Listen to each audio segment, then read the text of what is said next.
As I mentioned, I'm a writer at Venezuela Analysis.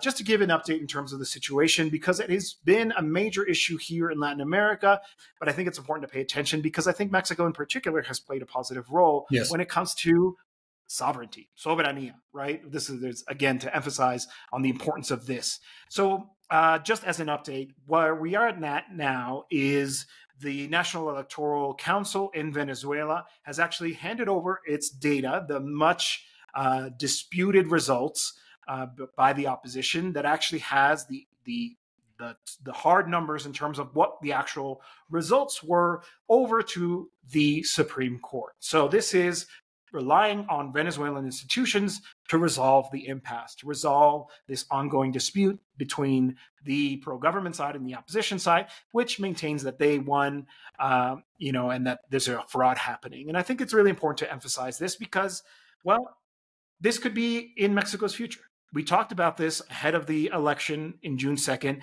that there was going to be this effort to try to discredit the result, to try to suggest that it's not legitimate, possibly engaging with accusations of fraud. It's historically important to pay attention to what happens here because I'm very familiar with the history of Venezuelan politics. I've been following the country closely since 2005. And we've seen this degradation in terms of the democratic character of the opposition in Venezuela, where because they lost consistently, they stopped wanting to engage with the political system and with the country's institutions, and instead started leaning on their strongholds of support in the economy, but mostly with the support of U.S. imperialism. And I worry that the same thing could happen here in Mexico, because as we just finished explaining, right, Morena's following through on its mandate. This is going to increase their support amongst the population. We didn't mention this in the previous segment, but López Obrador's approval rating is now above 80%. It's extraordinary. And so we may see the opposition be tempted to want to kind of pursue the same line. And so it's important to watch what's happening in Venezuela as a bit of a warning in terms of what is the tendency of the opposition to do in the cases where they suffer electoral defeats. Well, it's what we're watching here. So I think it's important to pay attention to Venezuela and also highlight something that I think deserves praise, to be honest. I've been very encouraged by the role played by Mexico, López Obrador in particular. As a result, we've seen the U.S. walk back its recognition of the opposition as the winner. This happened, I think, in a lot of ways because of the mediation being done by Mexico, Brazil, and Colombia. López Obrador was clear from very early on about rejecting the interference of the Organization of American States meddling in Venezuela's elections, right? Saying outright, what business is it of the OAS? Right. Why do they have to meddle? This has been the intervention by López Obrador in this regional issue, and I think has been the correct one. We can stand that in contrast to Gabriel Boric from Chile, which took a very hard line against Venezuela on the night of the election, before any of these kinds of doubts had begun to circulate by the opposition themselves, saying, oh, those are not reliable results, they're hard to believe. I mean, that is a directly interventionist line. And I said this in a tweet. It's interesting to see the response to the U.S. in all of this, to Mexico's position, to Brazil and Colombia's position, because Boric, with his hardline position, has totally marginalized himself from the situation. He is now on the outside looking in, and the actors that respect Venezuela's sovereignty are now directly involved with actually providing a solution, not going off with this bluster, not, trying to kiss the feet of the U.S. State Department, but actually promoting, respecting, defending sovereignty. And they're the ones who are acting to actually solve the issue. And that's because López Obrador took the correct position, as did Claudia Sheinbaum. Here, Claudia Sheinbaum criticized the U.S.-dominated Organization of American States for its interventionist role. Again, saying, defend the self-determination of the people of Venezuela. Also calling for transparency, of course, saying that we want to have this data available. There's reasons why I think the Socialist Coalition in Venezuela has not published it. We have some articles there on Venezuela Analysis that talk about some of the thinking about why that hasn't been published, why they've avoided doing it. I think it's important to check it out, read it on the website there. But basically, there is the danger that the opposition will use that same data to perpetuate its own narrative.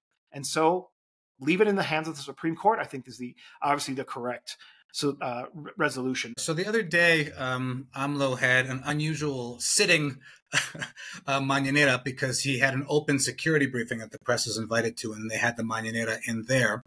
And so they asked him, of course, about the situation.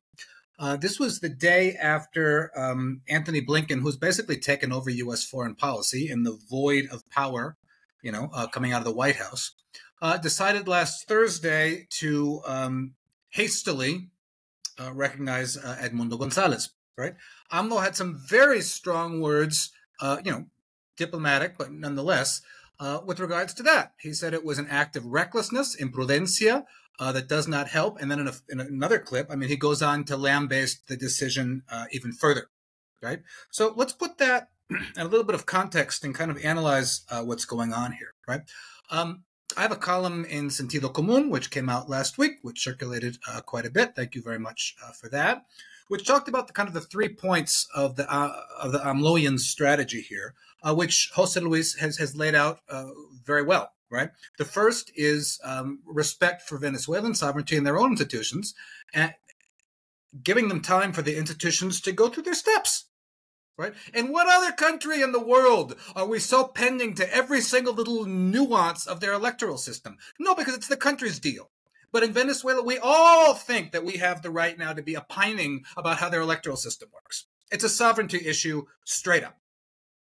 Second, no intervention. That's very clear. That's Mexico's historic foreign policy, the Estrada Doctrine, but also no meddling and foreign interference from the United States and from the OAS especially, right? The Organization of American States.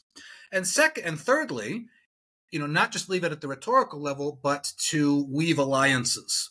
And so over the last week, a very effective de facto alliance has built up with, the three genuine, if we want to, cast some aspersions here, left powers in the region, right? Brazil, Colombia, and Mexico, right? Which created what I call a wall of containment against the North, a wall of containment, which gives breathing space and room for Venezuela. And you see it's working, we'll get to that in a moment, right? What the United States always wants is for their, all their color revolutions. They want, there to be, disorder in the streets, disorder nationally, so they can say, oh, we have no choice but to, obey the people's clamor and, recognize, this, the opposition, right? Well, that didn't happen. There were some disturbances and some very unfortunate deaths in Venezuela, but, no revolt happened. From what I understand, Caracas is very much back to business as usual, right? So in the absence of that, Blinken, who is always the hawk, has had a hardline position on everything, and now he's got free reign, decided to throw out the recognition on Thursday, the day before González and Machado had to show up at the Tribunal Supremo, right? So, of course, they had the perfect excuse not to go and not to show their supposed actors, which made them look like they have, nothing real to show. So, over the weekend, the weakness of the Guaido 2.0 strategy began to make itself known, right? It began to make itself known that they were backing themselves into a corner with this preemptive, declaration. So now we see, Matthew Miller, the famous Count Chocula of the State Department, yesterday, walking back the recognition of González, right? And not only walking it back, but specifically saying that the United States is going to be working in concert with who? Not with Chile, as Jose Luis says, but with Brazil, Colombia, and Mexico, who are the adults in the room, right? These have been the adults in the room here.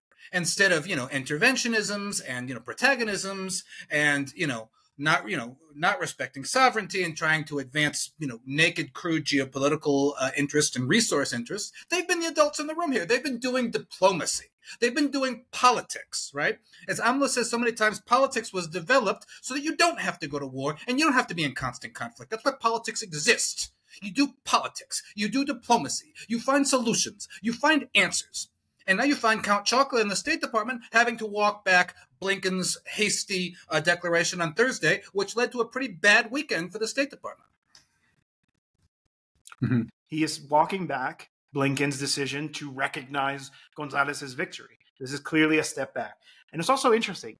He doesn't say a transitional government. He doesn't say a transition to a Gonzalez government. He says a transition to democratic norms, right? Which is a much, much weaker statement, which is to say I think the United States does not feel confident that it can actually successfully engage in regime change in Venezuela. And I think that Mexico's role, Colombia and Brazil as well, has been really critical in that. The OAS wasn't able to get the vote that it wanted at that table because Mexico skipped out. Yeah. I think that was also really important. They didn't show up, and therefore they didn't have the votes necessary to actually pursue this. It was like a policy statement saying basically that we don't recognize the result in Venezuela, blah, blah, blah, dictatorship, the usual that you expect from Luis Almagro. And so we bring this up here because it speaks to Mexico's foreign policy, which I think has gone a long way towards defending sovereignty, not just in Mexico, but in the entire region.